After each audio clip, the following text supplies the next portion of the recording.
and armor.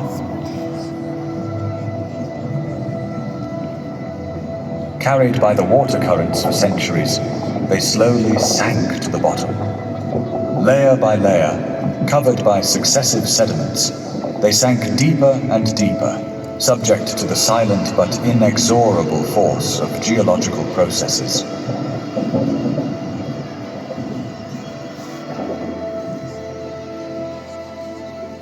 Millions of years passed.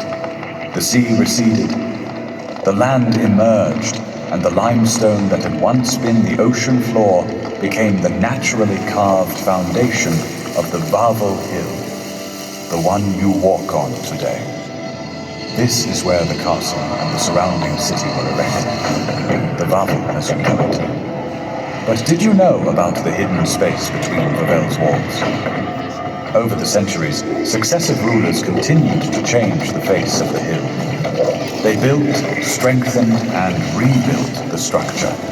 Simple walls gave way to slender fortifications, towers and bastions that grew ever tighter, encircling Wawel, as if protecting not only the castle, but also the secrets hidden within.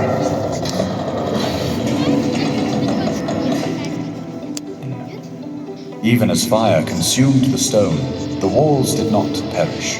They returned stronger, reaching further, creating new rings of defense. This is how the Zwinger, the in-between space, was formed. Two walls, two borders. The first, external, one was built by Austrian troops when the Wawel Hill was transformed into a fortress. It separated the castle from the world, kept out strangers, and repelled attacks.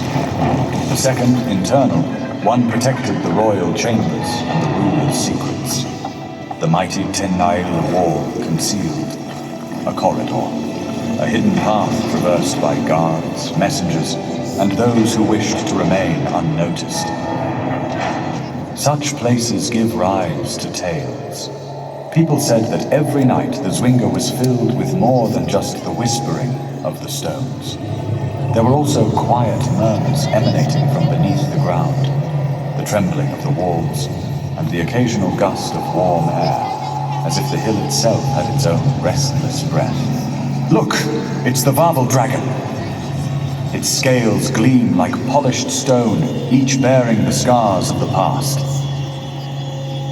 The claw marks of those who dared to face it. Its eyes glow like embers hidden beneath ash, and when it opens its mouth, the suffocating smell of sulfur rises. The wings, as powerful as storm clouds, soar into the air with a dull flap. The sound of cracking stones echoes as its tail strikes the ground.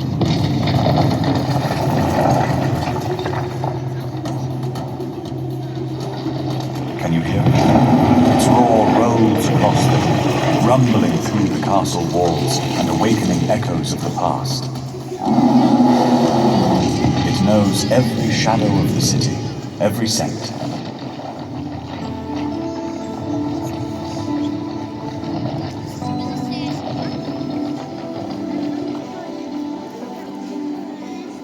Somewhere on the Wawel Hill, between past and present, history and legend, reality and imagination, there is a space that unites everything, mystery and history, a space that continues to lure us with its inscrutable nature.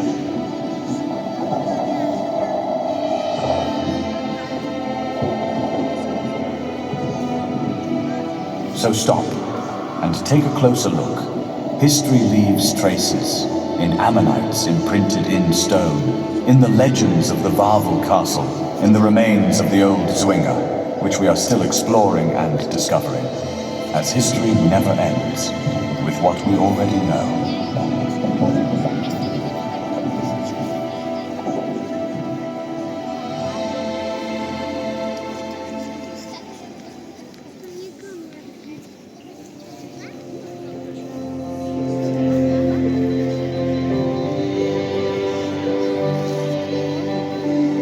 The New Armory.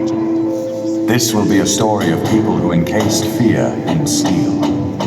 of courage that has shape and weight, of a time when a warrior was not just a soldier, but a legend in motion, of glory, of adventure, of destiny, of fear of the end, of desire for immortality, and of the need to leave behind something more than just a name.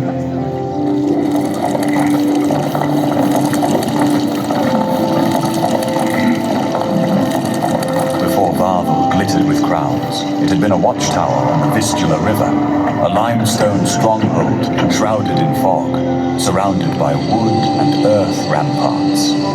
In the silence of the night, gates creaked and blood stained the cobblestones as princes fought for Krakow and the Piast dynasty's rule. When the armory was not even a concept, on the northern edge of the hill stood a Romanesque Bergfried, a 12th century tower with walls 1.5 meters thick and at least 18 meters high. This first stone warehouse housed weapons and defenders.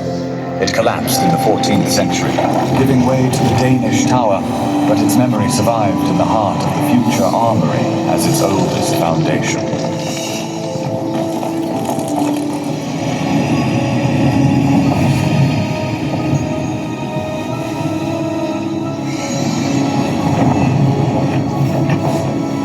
The year is 1410. Over the fields of Grunwald hangs smoke, the crack of breaking spears, and the cry of steel, as the Polish-Lithuanian army crushes the power of the Teutonic Order. Less than a year later, King Jagiełło sets off for Krakow, not with valuables, but with proof of victory. The royal procession is followed by trophy banners, heavy with blood and battle smoke. In 1411, the king brings them into the cathedral and hangs them at the tomb of St. Stanislaus as a testament to the great victory. In their shadow, new generations of defenders are born, and the memory of this triumph becomes the foundation of the future armory, a place where steel and gunpowder will speak as loudly as the royal insignia.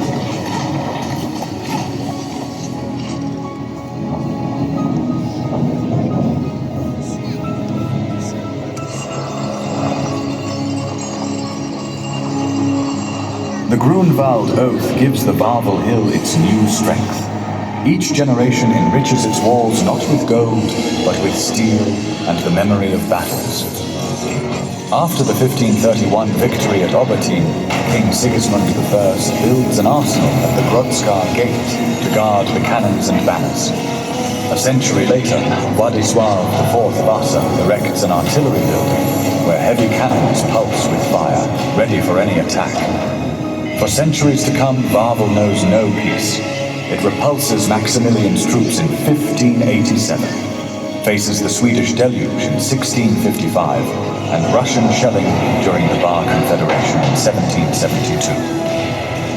After the Third Partition of Poland in 1795, Wawel loses its royal function. The weapons that defended the Polish state fall silent, and the echoes of foreign orders sound within its walls. And yet the spirit of the nation endures. Tadeusz Kościuszko and Prince Józef Poniatowski, heroes of the fight for freedom, are buried in the cathedral. In the mid-19th century, the Austrians transformed Wawel into the citadel of the Krakow fortress, surrounding it with bastions and erecting barracks. After years of Austrian captivity, Wawel finally enjoys freedom. The year 1918 brings the rebirth of the state and nation. It is September 1939. The shadow of war descends over Poland. The most valuable treasures of the Wawel castle, including Szczerbiec and the tapestries, hastily leave the castle to escape plunder. They embark on a dramatic journey across Europe, all the way to Canada, where they lie hidden for years. In 1959 and 1961, the treasures return to Krakow, a reminder of the nation that has not allowed its history to fade. In 1963, Wawel reopens its armory. Once again, its steel barrels reflect light, and each sword and banner that survived partitions, wars, and exile leads us into the depths of the centuries, where steel transforms into memory, and memory into immortal legend.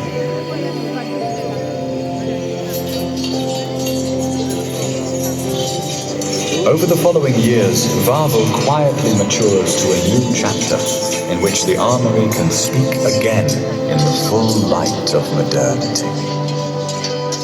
After years of preparation, it reopens, rebuilt, illuminated, like a book that continues to add new pages. Here, history comes full circle. From the legends of the first defenders to today's modern exhibition, the armory endures, proving that courage and memory are stronger than time. It proves that the past written in steel still whispers about the future that is yet to come.